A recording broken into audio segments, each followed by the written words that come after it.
Assalamualaikum warahmatullahi wabarakatuh. Selamat datang di channel ini, tempat di mana kisah para pejuang sejati Islam dihidupkan kembali dan kita belajar dari cahaya kehidupan mereka yang penuh hikmah. Kalau kamu suka kisah penuh inspirasi dari para sahabat Nabi, jangan lupa klik like, tuliskan pendapatmu di kolom komentar, dan yang paling penting subscribe channel ini supaya kamu tidak ketinggalan kisah-kisah luar biasa selanjutnya. Dan hari ini kita akan menyelami kehidupan salah satu sahabat Nabi, yaitu Umar bin Khattab radhiyallahu anhu. Di antara manusia ada yang tubuhnya tinggi, suaranya lantang dan langkahnya tegas. Tapi yang membuatnya besar bukanlah jasadnya, tapi iman dan keadilannya. Dialah Umar bin Khattab radhiyallahu anhu, Amirul Mukminin, pemimpin yang membuat setan lari saat melihatnya.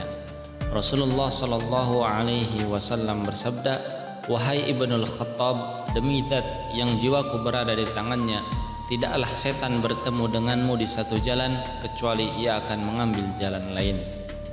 Umar bin Khattab lahir di kabilah Adi, suku Quraisy. Ia dikenal cerdas, pemberani, dan sangat dihormati di Mekah. Tapi awalnya ia adalah musuh dakwah Rasulullah sallallahu alaihi wasallam. Suatu hari ia membawa pedang bertekad membunuh Nabi Muhammad sallallahu alaihi wasallam, tapi takdir Allah mengubah arah hidupnya. Ia justru mendengar surah Thaha dibacakan oleh adiknya sendiri, lalu hatinya tersentuh. Umar berkata, betapa indah dan agungnya kalimat ini. Tak lama kemudian Umar menuju ke rumah Arqam. Di sana ia memeluk Islam di hadapan Rasulullah sallallahu alaihi wasallam. Rasul pun bersabda, "Ya Allah, kuatkanlah Islam dengan salah satu dari dua Umar, Umar bin Khattab atau Abu Jahal." Doa Nabi dikabulkan dan Islam tak lagi sembunyi-sembunyi.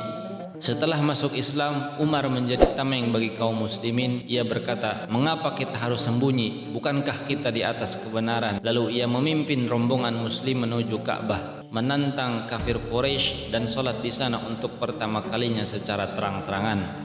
Rasulullah sallallahu alaihi wasallam bersabda, "Islam mulai tampak kuat sejak Umar masuk Islam."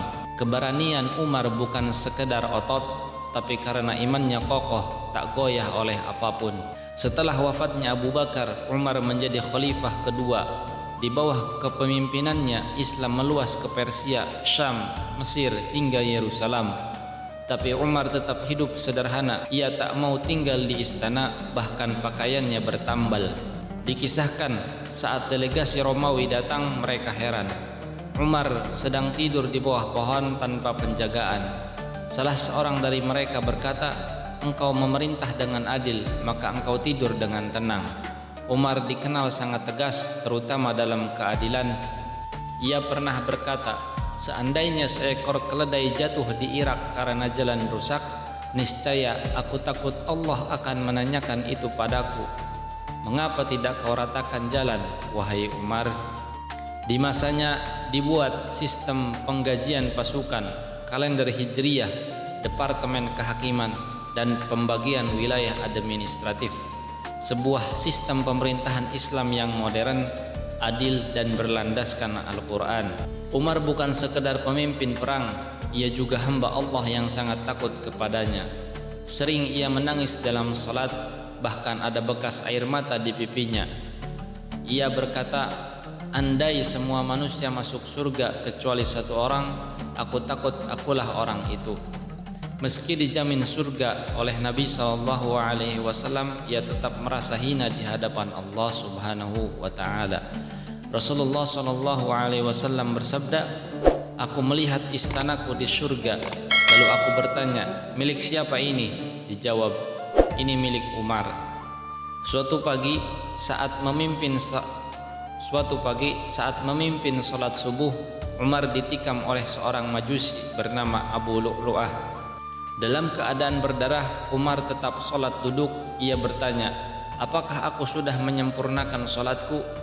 Ia wafat dengan kepala di pangkuan putranya Abdullah. Wasiat terakhir, jika aku meninggal, kuburkanlah aku di samping Rasulullah sallallahu alaihi wasallam dan Abu Bakar. Dengan izin Aisyah binti Abu Bakar, Umar akhirnya dimakamkan di sisi kekasihnya Rasulullah sallallahu alaihi wasallam.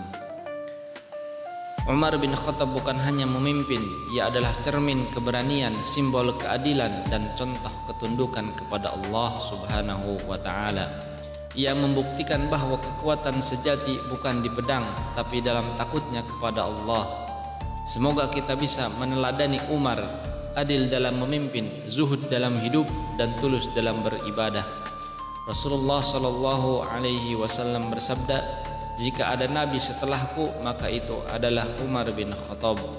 Tapi tidak ada nabi setelah Nabi Muhammad sallallahu alaihi wasallam. Dan Umar adalah buktinya bahwa manusia biasa bisa mencapai puncak mulia jika dekat dengan Allah Subhanahu wa taala." Jika kisah ini menginspirasi kamu, jangan lupa like, komentar, dan share. Subscribe untuk lebih banyak kisah para sahabat yang menggugah iman. Sampai jumpa di video berikutnya insyaallah. Wassalamualaikum warahmatullahi wabarakatuh.